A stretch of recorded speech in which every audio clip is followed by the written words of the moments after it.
Assalamualaikum warahmatullahi wabarakatuh. Kali ini kita akan mencapai untuk bisa belajar mengenai konsep dasar probabilitas.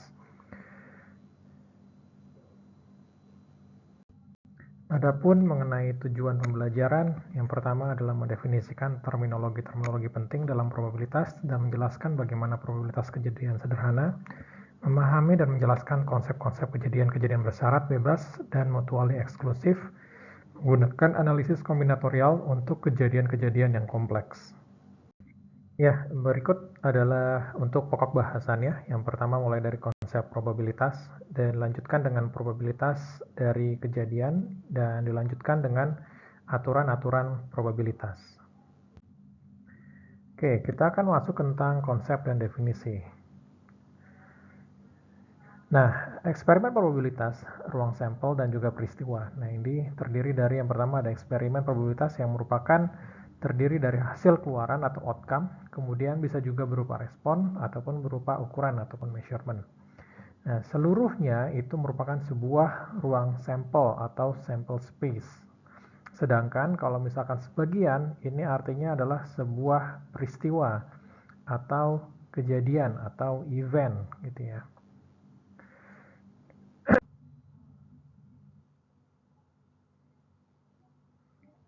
Sebagai contoh, eksperimen probabilitas itu adalah mengambil sehelai kartu dari satu set kartu bridge. Kemudian ruang sampelnya adalah seluruh jenis kartu yang berjumlah 52 lembar. Sedangkan yang namanya peristiwa sebagai contohnya adalah misal peristiwa A adalah terambilnya sebuah kartu hati, atau misalnya peristiwa B adalah terambilnya kartu as gitu ya, atau misalkan peristiwa C terambilnya kartu king. Nah, itu merupakan sebuah peristiwa. Maka peristiwa A itu dapat menyatakan sebagai, kalau untuk peristiwa kartu hati di sini ada A berarti ada 2 hati, ada 3 hati, 4 hati, hingga nanti ada sampai Jack, Queen, King hingga as hati.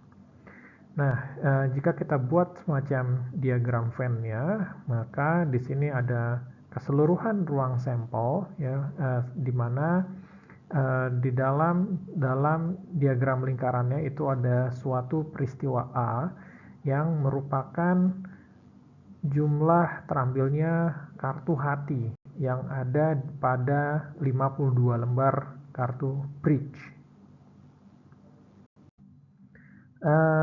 Contoh lainnya, jika kita mencoba memeriksa 3 buah sikring satu persatu secara berurutan dan mencatat kondisi sikring tersebut dengan memberi notasi B untuk sikring yang baik dan P untuk sikring yang putus, maka ruang sampel pada eksperimen probabilitas pemeriksaan tersebut adalah dia bisa saja baik ya, ataupun baik putus, baik putus baik, putus baik baik putus putus, putus baik putus, putus putus baik, kemudian terakhir adalah putus putus putus. Nah, jika A di peristiwa di mana diperoleh satu buah sikring yang rusak, maka dia bisa baik putus baik, ataupun putus baik. Nah, maka di sini kita lihat pada sebuah ruang sampel, maka peristiwa A itu ada di dalam diagram lingkaran, sedangkan di luarnya itu adalah negasi A.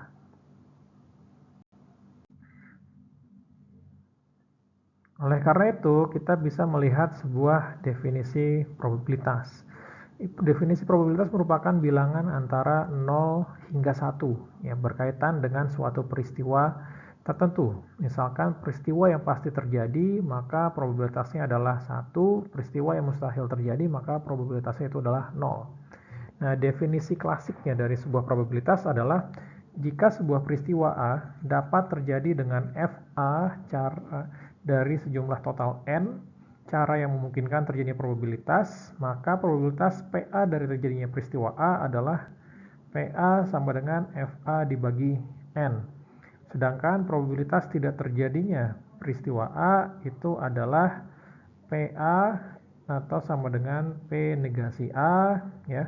itu sama dengan N dikurang dari FA per N. Jadi sama dengan 1 minus FA per N atau 1 minus PA.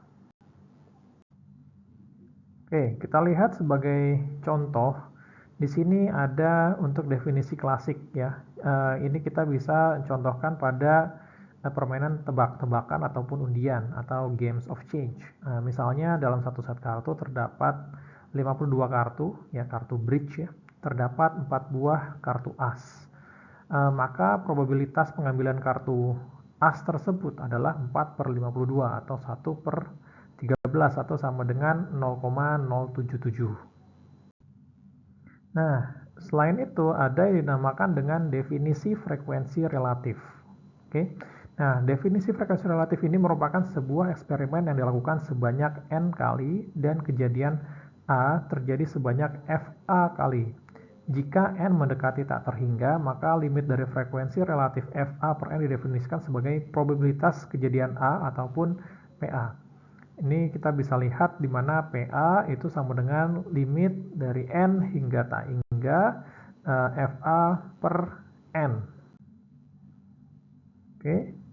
Nah, ada juga definisi subjektif atau intuitif. Nah, dalam hal ini probabilitas PA dari terjadinya peristiwa A adalah sebuah ukuran dari derajat keyakinan yang dimiliki seseorang terhadap terjadinya peristiwa A. Oke,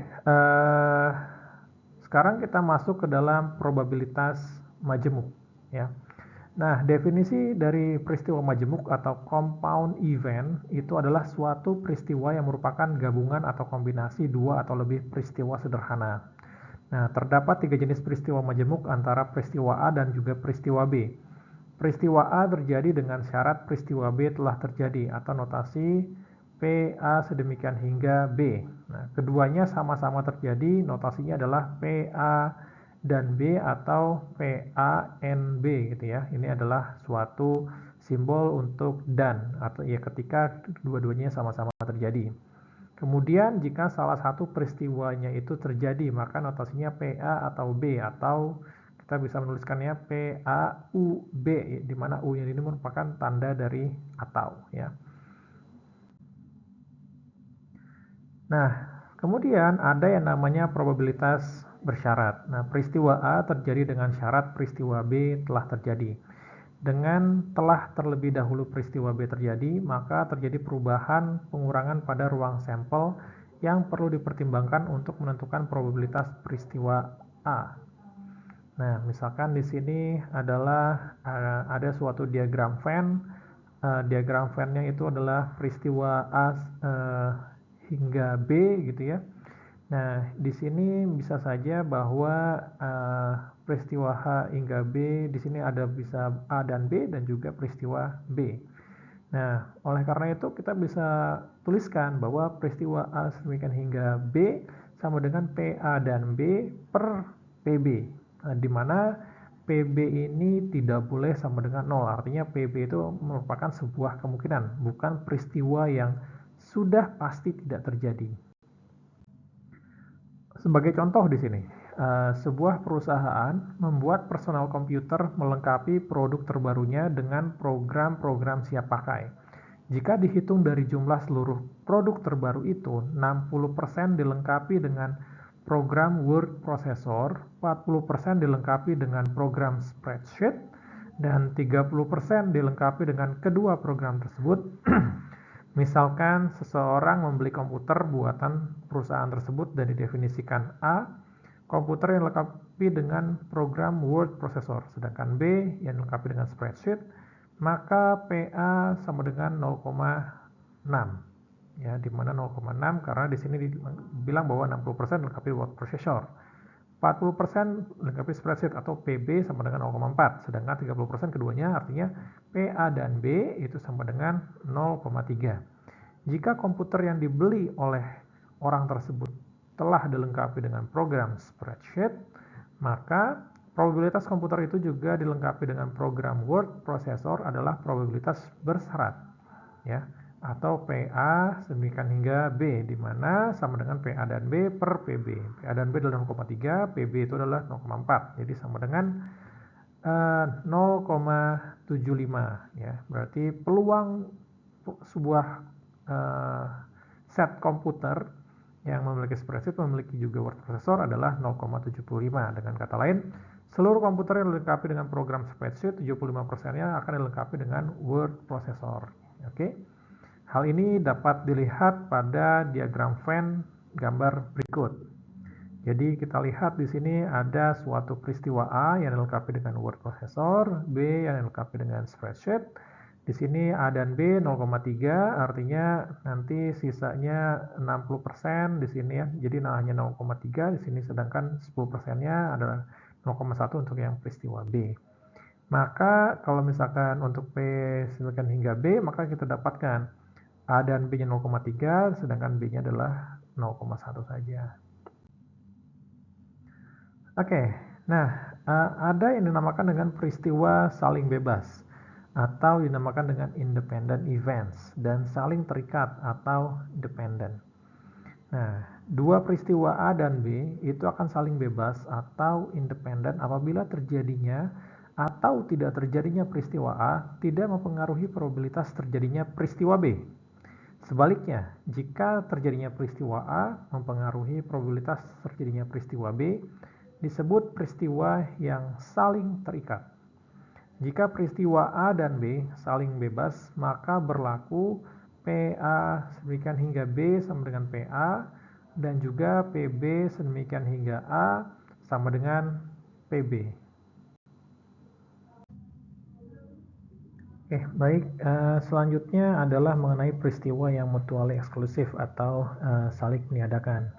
Nah, peristiwa A dan B adalah mutually eksklusif jika A dan B tidak dapat terjadi secara bersamaan. Sebaliknya, jika peristiwa A dan B dapat terjadi secara bersamaan dalam sebuah eksperimen probabilitas, maka A dan B tidak mutually eksklusif. Jadi tidak eksklusif ya, tapi inklusif gitu ya. Jika peristiwa A dan B mutually eksklusif, maka berlaku PA dan B itu sama dengan 0. Artinya PA sama dengan hingga B sama dengan 0, karena tidak mungkin yang eksklusif tadi itu bisa terjadi secara bersamaan. Berarti dia peluangnya adalah tidak pasti. Nah, diagram Venn dari peristiwa mutual eksklusif dan juga tidak mutual eksklusif. Nah, di sini terlihat bahwa tidak saling beririsan antara peristiwa A dan juga B. Sedangkan yang ini untuk yang tidak mutually eksklusif, dia akan beririsan.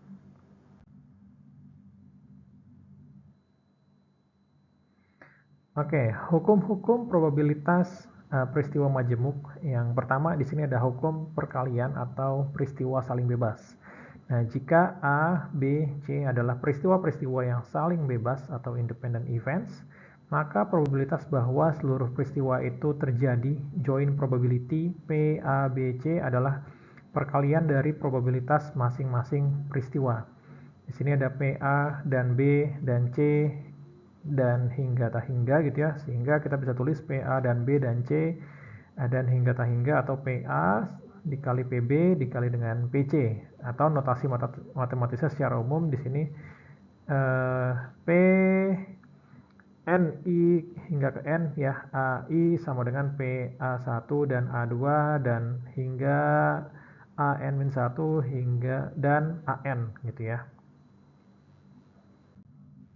Oke, sebagai contoh di sini diketahui bahwa 30% mesin cuci buatan pabrik X memerlukan perbaikan servis selagi masih dalam masa garansi, sementara hanya 10% pengering buatan pabrik yang sama membutuhkan perbaikan.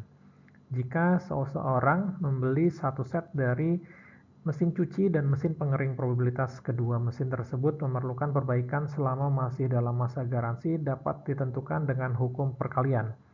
Jika C adalah peristiwa mesin cuci memerlukan perbaikan dan K adalah peristiwa mesin pengering memerlukan perbaikan, maka PC sama dengan 0,3 dan PK sama dengan 0,1. Dengan asumsi bahwa mesin cuci dan mesin pengering berfungsi secara terpisah atau saling bebas satu sama lainnya, maka probabilitas keduanya memerlukan perbaikan selama masa garansi. Artinya di sini ada mesin C dan juga ada mesin K dengan peluangnya masing-masing 0,3 dan 0,1. Jadi kalau misalkan keduanya memerlukan perbaikan berarti P, C, dan K. Artinya PC dikali dengan PK atau 0,3 dikali 0,1 yaitu sama dengan 0,03. Oke, selanjutnya adalah hukum-hukum probabilitas peristiwa majemuk. Hukum perkalian peristiwa saling terikat untuk dua peristiwa A dan B yang saling terikat, tidak saling bebas. Di sini ada P, A, dan B, itu akan sama dengan PA dikali PB demikian hingga A, atau PB dikali dengan PA sedemikian hingga B. Oke, di sini ada misalkan kasus di sini ya, dari gejala yang ditunjukkan pada komputer yang akan diperbaiki, seorang ahli perangkat keras komputer memastikan bahwa kerusakannya disebabkan oleh hanya salah satu dari 4 blok rangkaian mainboardnya. Untuk itu, dia berencana memeriksa satu persatu keempat blok tersebut. Berapakah probabilitas bahwa sekurang-kurangnya mekanik tersebut harus melakukan pemeriksaan 3 blok rangkaian sampai dia dapat menentukan blok rangkaian yang rusak? Nah, logika masalah di atas adalah sang mekanik harus melakukan pemeriksaan berikutnya jika pada pemeriksaan sebelumnya dia mendapatkan blok rangkaian yang tidak rusak. Nah, jika ditetapkan peristiwa X ya merupakan peristiwa pertama memperoleh blok tidak rusak dan peristiwa Y pemeriksaan kedua memperoleh blok tidak rusak, maka PX adalah 3/4. Jika pengecekan pertama telah memperoleh blok tidak rusak, maka dari 3 blok rangkaian yang belum diperiksa masih terdapat 2 blok yang tidak rusak, sehingga PY semakin hingga X adalah 2/3. Jadi pemeriksaan ketiga harus dilakukan setelah pemeriksaan pertama dan kedua memperoleh blok yang tidak rusak.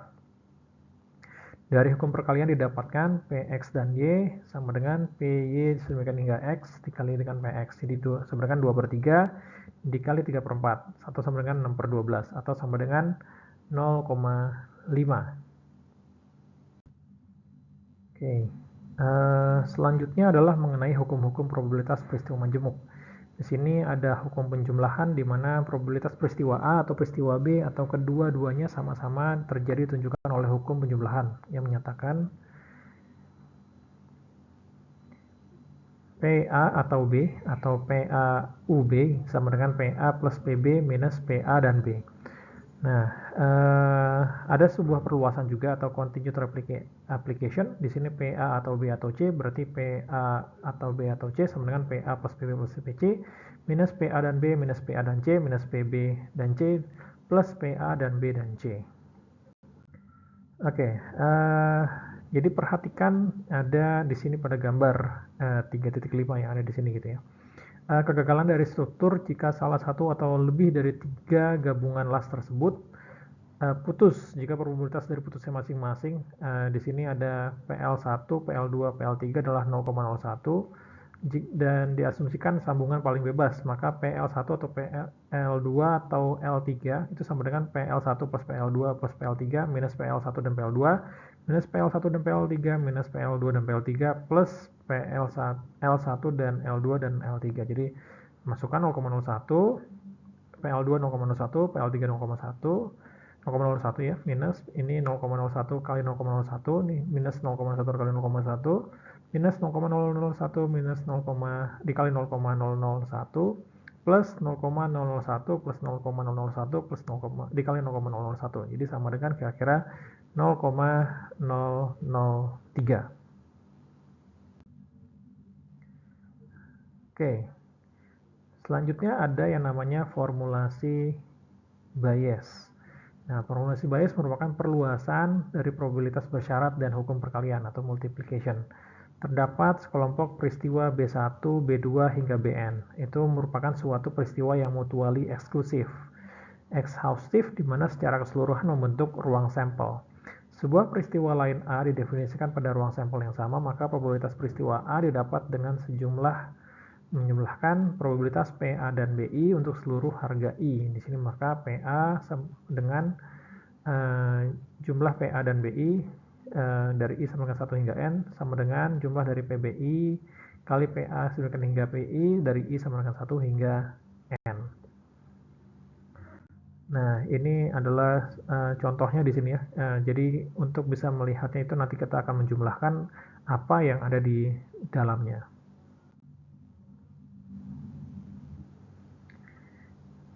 Oke, mengenai formulasi Bayes, sebaiknya jika peristiwa A telah terjadi, probabilitas masing-masing peristiwa BI juga terjadi pada dan dapat ditentukan dengan formulasi Bayes, di mana PBI demikian hingga A sama dengan PBI dan A per PA. Jadi sama dengan PBI dikali PA demikian hingga BI per jumlah dari PBI dikali PA BI I sama dengan 1 hingga N. Terus sama dengan PBI PA hingga BI per jumlah dari PBI dan A I sama dengan 1 hingga N. Oke, sebagai contoh di sini ada vendor 1, 2, 3, dan 4 menyediakan seluruh keperluan bantalan BUSH yang dibeli oleh perusahaan sumber teknik sebanyak masing-masing 25%, 35%, 10%, dan 30%. Dari pengalaman selama ini diketahui bahwa vendor 1, 2, 3, dan 4 masing-masing mengirimkan 80%, 90%, 70%, dan 90% bantalan BUSH yang baik. Maka probabilitas bahwa sebuah bantalan yang dipilih secara acak merupakan bantalan yang cacat dapat dihitung sebagai berikut. Misalkan A adalah peristiwa pemilihan sebuah bantalan cacat dan B1, B2, B3, dan B4 adalah peristiwa pemilihan bantalan dari vendor 1, 2, 3, dan 4. Maka di sini bisa kita coba hitungkan di mana PA merupakan PA dan BI dari I sama dengan 1 hingga 4 sama dengan PBI dikali PA sama dengan hingga BI dari I sama dengan 1 hingga 4. Jadi sama dengan 0,25 dikali dengan 0,2 ditambah 0,35 dikalikan dengan 0,05 ditambah 0,1 dikalikan dengan 0,3 kemudian ditambah 0,3 dikalikan dengan 0,1 ya, atau sama dengan 0,1275. Nah, kemudian jika terpilih sebuah bantalan cacat, maka probabilitas bantalan cacat itu berasal dari vendor 3 adalah PB3 dari peristiwa A ya, sama dengan PB3 dan A per PA sama dengan 0,03 per 0,1275 atau sebesar 0,2353. Nah, ada yang dinamakan dengan teknik enumerasi atau yang dinamakan dengan pohon probabilitas. Nah, pohon probabilitas ini merupakan alat bantu grafis yang nantinya bisa memudahkan dalam mengevaluasi probabilitas yang berkaitan dengan eksperimen yang terjadi dari beberapa tahap. Oke, misalkan ada peristiwa A di sini terbagi menjadi dua. Jadi peristiwa A1 dan A2. Maka kita peluang itu bukan peluang A1 dan juga peluang A2. Kemudian secara tidak mutually eksklusif di sini ada peristiwa B1, B2, B3 dan juga yang nantinya akan berpengaruh terhadap peristiwa A1 dan juga A2. Maka di sini kita bisa tulis PB1 dari peristiwa A1 gitu ya, PB2 demikian hingga A1, PB3 demikian hingga A1 dan seterusnya gitu ya. Dan ini kita bisa tulis PA1 dan B1, PA1 dan B2, PA1 dan B3, PA2 dan B1, PA2 dan B2 dan PA2 dan B3. Sebagai contoh di sini ada prosesor pengindra posisi merupakan bagian dari sistem navigasi suatu pesawat udara. Karena menurut data penerbangan sistem navigasi ini gagal berfungsi sekali dalam setiap 200 penerbangan, maka perlu diadakan pengujian. Hasil tes menunjukkan bahwa saat sistem navigasi gagal berfungsi, 90% disebabkan oleh kerusakan prosesor, pengindra posisi, dan 10% oleh sebab yang lain. Sementara itu, saat sistem navigasi berfungsi baik, 99% prosesor pengindra posisi dalam kondisi baik dan hanya 1% navigasi tetap berfungsi sebagai prosesor yang rusak.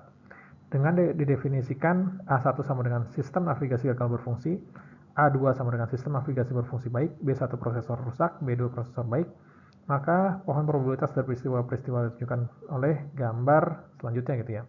Jika kita lihat di sini, ini merupakan pohon probabilitasnya dari A1 dan juga A2. Di sini 1 per 200, sedangkan A2 99 per 200.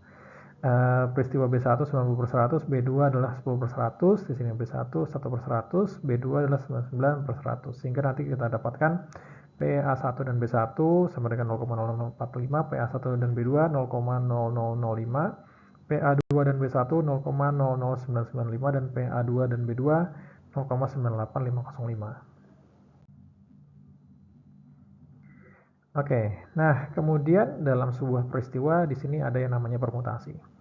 Suatu permutasi dari N objek yang berbeda dan setiap kalinya dipilih sebagai R objek adalah suatu cara penyusunan R objek dari N objek tersebut dengan memperhatikan urutan susunannya. Di sini definisikan N PR atau PN, R gitu ya. Atau sama dengan PN kecil, R atau P pangkat N R kecil gitu bahwa sama dengan N faktorial per N minus R faktorial, di mana N faktorial sama dengan N dikali N minus 1, dikali N minus 2 hingga 1, dan di mana 0 faktorial itu akan sama dengan 1. Nah, kemudian ada kombinasi. Kombinasi merupakan suatu kombinasi dari N objek yang berbeda dan setiap kalinya dipilih sebanyak R objek gitu ya. Didefinisikan NCR atau N kombinasi R itu sama dengan N faktorial per R faktorial kali N minus R faktorial.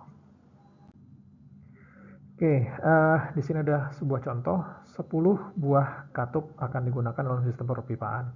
Namun diketahui 3 diantaranya rusak. Kemudian secara acak, 3 katup dari 10 katup tersebut, maka probabilitas bahwa yang terpilih sekurang-kurangnya 2 adalah katup rusak dapat ditentukan sebagai berikut. Nah, banyaknya seluruh cara memilih katup adalah sebanyak 3 katup dari 10 katup yang ada.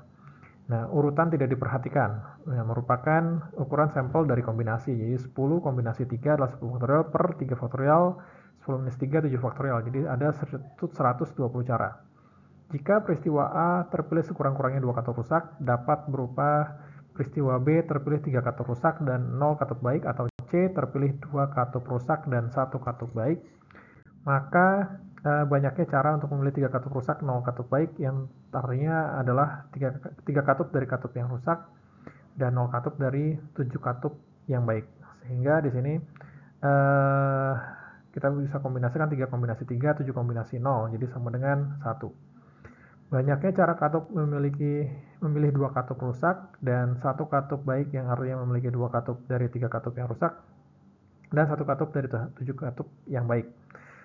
Maka banyaknya peristiwa C adalah 3 kombinasi 2 dikalikan 7 kombinasi 1, atau sama dengan 21. Nah, sehingga probabilitas bahwa yang terpilih sekurang-kurangnya 2 adalah katup rusak itu sama dengan PA sama dengan PB atau C sama dengan PB plus PC minus PB dan C, ya, atau jadi PB dan C sama dengan 0, ya. PA sama dengan PB atau C sama dengan PB plus PC, jadi sama dengan MB per NS ditambah NC per NS sama dengan 1 per 120 ditambah 21 per 120 sama dengan 22 per 120 atau sama dengan 11 per 60.